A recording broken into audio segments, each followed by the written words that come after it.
ধনকে দেখলু তুই ননিস না মন। খোকা, তুই নিজের বোনকে বিয়ে করে আসলি? কি বলছো বাবা? হ্যাঁ খোকা, আজ থেকে 25 বছর আগের কথা। তুই তখন দুধের শিশু।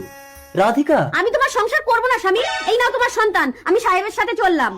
রাধিকা, রাধিকা, রাধিকা, রাধিকা। ও মা, লোকটা তো শীতে কাঁপছে।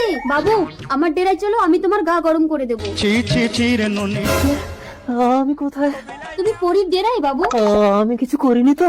আমি তোমার সন্তানের মা হব বাবু।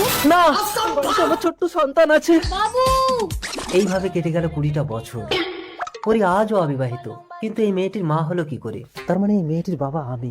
তার মানে এ তো আমার বোন। না, ও তোমার বোন না। পরি, হ্যাঁ বাবু, একদিন এক বিদেশি বাবু এসে প্রতারণা করে আমাকে মা বানিয়ে চলে যায়। তারপরে এই সন্তানের পিতৃ পরিচয় দেওয়ার জন্য তোমাকে একদিন নেশাগ্রস্ত অবস্থায় আমার ডেরায় নিয়ে যায়, কিন্তু তুমি আমাকে স্পর্শ করোনি বাবু। এই সেই বিদেশি বাবু পরি যে তোমার সাথে প্রতারণা করেছিল। তুই আমাকে মা বানিয়ে দিয়ে তুই রাধিকাকে নিয়ে পালিয়েছিস। ভয় নেই পরি, ও আমাকে কোনোদিন স্পর্শ করতে পারেনি। রাধিকা।